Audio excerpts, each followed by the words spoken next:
Start करते हैं reproduction series with Indian study YouTuber के पार्ट 10 से, जिसमें हम लोग पढ़ेंगे pre fertilisation structures and event के बारे में। इससे पहले हमने फ्लावर्स के बारे में पढ़ा। Much before the actual flower is seen on a plant, the decision that the plant is going to flower has taken place.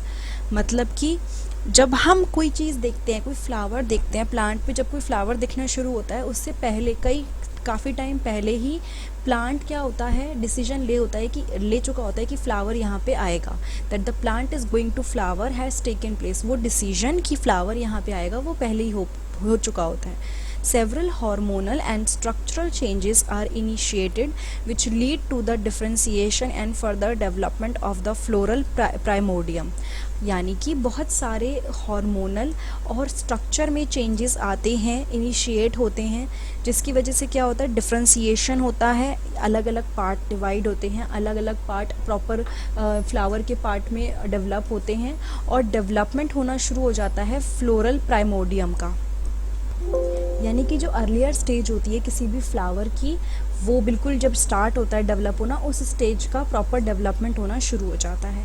Inflorescence are formed which bear the floral buds and then the flowers. ऐसे inflorescence जिसके अंदर क्या होते हैं, flower buds, जो flower proper उगते हैं उससे पहले के जो बर्ड्स होते हैं, जिनको हम बोलते हैं ना कली टाइप, वो कैरी करते हैं और उसके अंदर फ्लावर्स होते हैं। In the flowers the male and female reproductive structure, the androecium and gynoecium differentiate and develop. अब होता क्या है, जो फ्लावर्स होते हैं उसमें मेल और फीमेल रिप्रोडक्टिव स्ट्रक्चर डेवलप होते हैं और एंड्रोशियम और गाइनोशियम जो होते हैं वो प्रॉपर डिफ्रेंशिएट होकर डेवलप होना शुरू करते हैं। ठीक है, तो ऐसा नहीं होता कि स्टार्टिंग में एकदम सब कुछ आ गया, धीरे धीरे डेवलपमेंट होती है, तो मेल और फीमेल रिप्रोडक्टिव स्ट्रक्चर अकॉर्डिंगली आते हैं। You would recollect that the androecium consists of a whole of stamens representing the male reproductive organ। इसको एक बार दोबारा पढ़ लेते हैं। जो एंड्रोशियम होता है उसके अंदर क्या आता है, स्टेमेंस, और वो क्या होता है, मेल रिप्रोडक्टिव ऑर्गन शो करता है, और गाइनोशियम क्या रिप्रेजेंट करता है, फीमेल रिप्रोडक्टिव ऑर्गन रिप्रेजेंट करता है।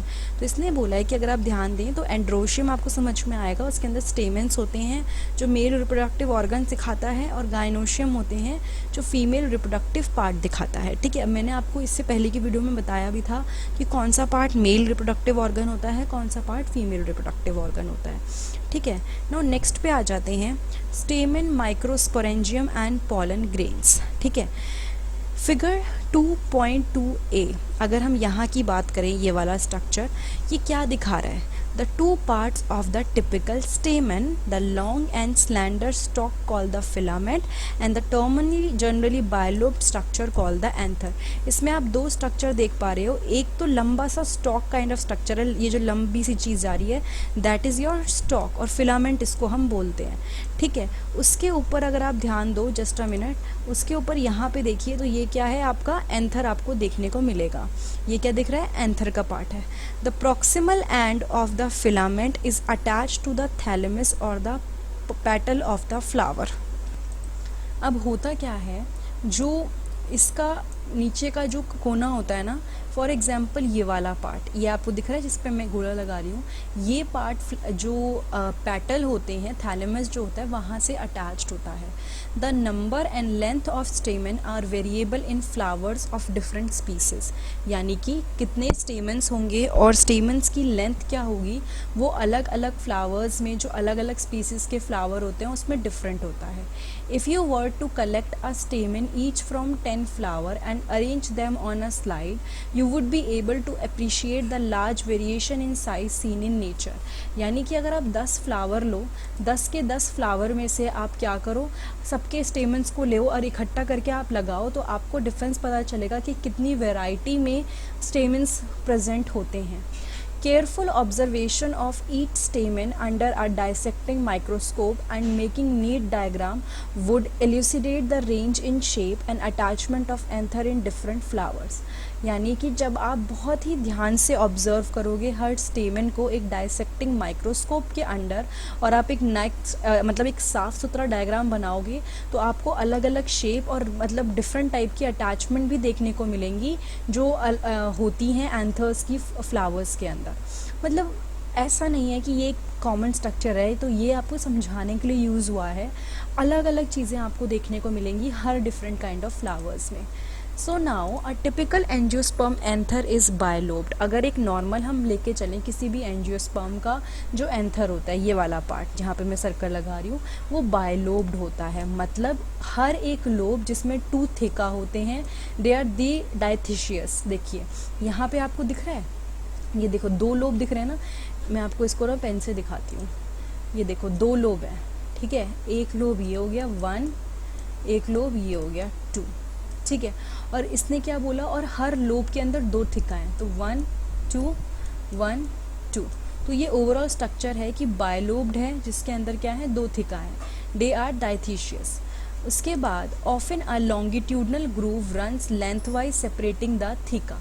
उसके बाद क्या होता है, एक ग्रूव जाता है प्रॉपर, ये देखिए यहाँ पे ना लाइन ऑफ डिसेंस, ये लॉन्गिट्यूडनल ग्रूव है जो पूरा लेंथ वाइज जाता है, जो सेपरेट करता है किसको, थीका को सेपरेट करता है। ये आपको बीच में यहाँ दिख रहा होगा ये, ठीक है।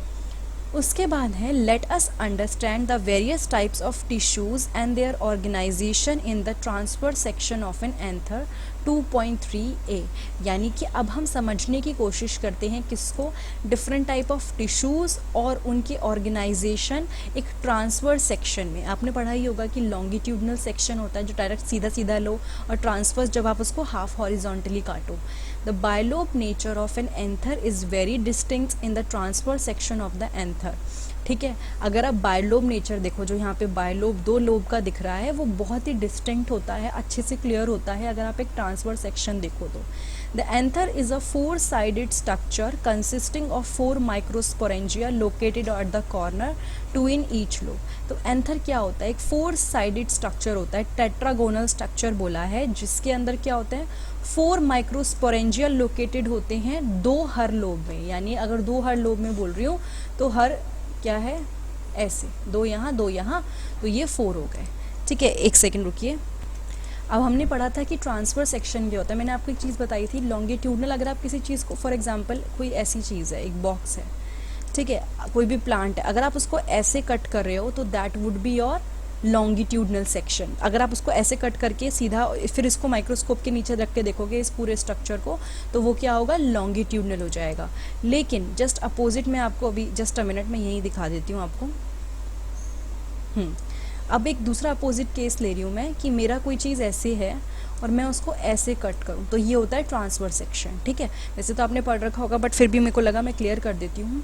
तो यहाँ पे देखिए, यहाँ पे कुछ चीज़ें दिखाई हैं उसने, बहुत ध्यान से देखिए। Transfer section of young anther, ये उसने लेयर दिखाई है, कनेक्टिव एपिडर्मिस एंडोथीशियम। यहाँ पे देखिए स्पोरेंजियस टिश्यू, ये 1 2 3 4। तो एक ये चीज़ थोड़ा काम की है, इसको देख लेते हैं।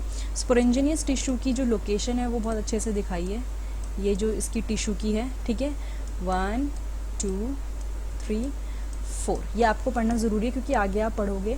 उसके बाद नीचे दिखा रखा है enlarge view of 1 microsporangium showing wall layer.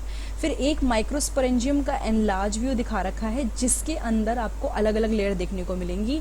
Epidermis बाहर की लेयर, एंडोथीशियम मिडल लेयर, बीच की 2 लेयर, माइक्रोस्पोर मदर सेल। ये देखिए यहाँ पे हम इसके बारे में अभी पढ़ेंगे, इसलिए आपको दिखाया जा रहा है माइक्रोस्पोर मदर सेल। और ये टैपेटम, ये क्या दिखा रखा है, टैपेटम। फिर से देख लेते हैं जो इम्पोर्टेंट है, माइक्रोस्पोर मदर सेल यहाँ दिखाया हुआ है और टैपेटम यहाँ दिखाया हुआ है, ठीक है, इसको दिखाया हुआ है।